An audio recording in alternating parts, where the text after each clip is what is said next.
মৃত্যুর পরও বাঁচার আশা, এও কি সম্ভব? তবে কিভাবে? মৃত্যু কি চূড়ান্ত সত্য? যদি বলি মৃত্যুর পর আপনাকে বরফে জমিয়ে রাখা হলো আর ভবিষ্যতের উন্নত চিকিৎসা আপনাকে ফিরিয়ে আনলো, তাহলে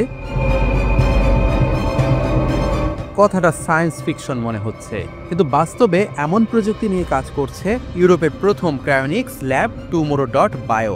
$2 লাখ বিনিময়ে তারা দিচ্ছে মৃত্যুর পর আবার জীবিত হওয়ার সম্ভাবনা। কিন্তু প্রশ্ন হলো, এই স্বপ্ন কি কখনো বাস্তব হবে, নাকি এটি নিছকই কল্পনা? ক্রায়োনিক্স কি? এটা ক্রায়োনিক্স এমন একটি প্রক্রিয়া যেখানে মৃত্যুর পর দেহকে হিমায়িত করে সংরক্ষণ করা হয়। উদ্দেশ্য, ভবিষ্যতে এমন একদিন আসবে যখন প্রযুক্তি এবং চিকিৎসা বিজ্ঞান এতটাই উন্নত হবে যে মৃতদেহকেও পুনরায় জীবিত করা যাবে। প্রায় 50 বছর আগে মিশিগানে এর যাত্রা শুরু হয়। তখন থেকে এটি ঘিরে বিজ্ঞানীদের মধ্যে তুমুল বিতর্ক চলছে। কেউ এটিকে ভবিষ্যতের চিকিৎসা বিজ্ঞান মনে করেন, আবার কেউ মনে করেন এটি সম্পূর্ণ অসম্ভব। কিভাবে কাজ করে ক্রায়োনিক্স? আপনার মৃত্যুর পরপরই বিশেষায়িত অ্যাম্বুলেন্স আসবে। দেহকে দ্রুত -196 ডিগ্রি সেলসিয়াস ঠান্ডা করা হবে। এর আগে শরীরে সাধারণ পানি প্রতিস্থাপন করা হবে ক্রায়োপ্রোটেক্টিভ এজেন্ট দিয়ে। এটি এমন এক ধরনের তরল যা শরীরের কোষে বরফ জমতে দেয় না। এরপর দেহকে সংরক্ষণকারে নিয়ে যাওয়া হবে, যেখানে এটি বছরের পর বছর হিমায়িত থাকবে।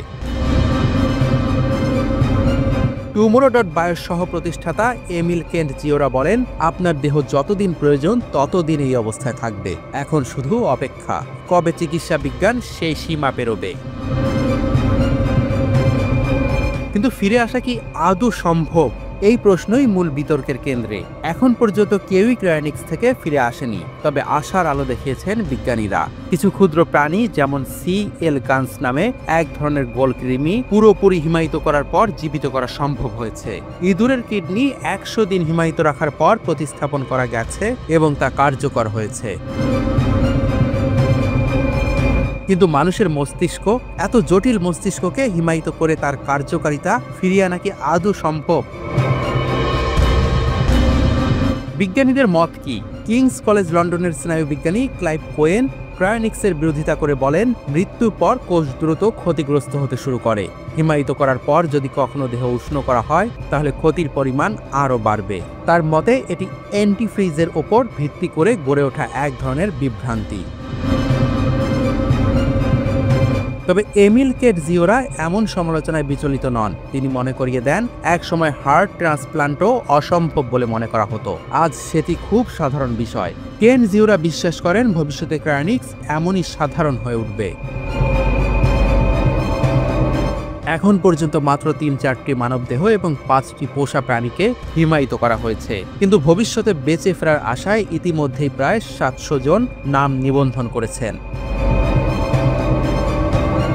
51 বছর বয়সী লুইস হ্যারিসন এর মধ্যে একজন। প্রতি মাসে তিনি $87 পরিশোধ করেন। কেন? লুইস হ্যারিস বলেন, আমি জানি ফিরে আসার নিশ্চয়তা নেই, কিন্তু সামান্য সম্ভাবনার জন্য এটা মূল্যবান। কেউ কেউ অবশ্য এই সিদ্ধান্তকে নিয়ে সমালোচনা করেন। অনেকেই মনে করেন এটি ধনীদের বিলাসিতা। মৃত্যুর পর পরিবারের সম্পদ এভাবে খরচ করাকে অনেকে অযৌক্তিক মনে করেন।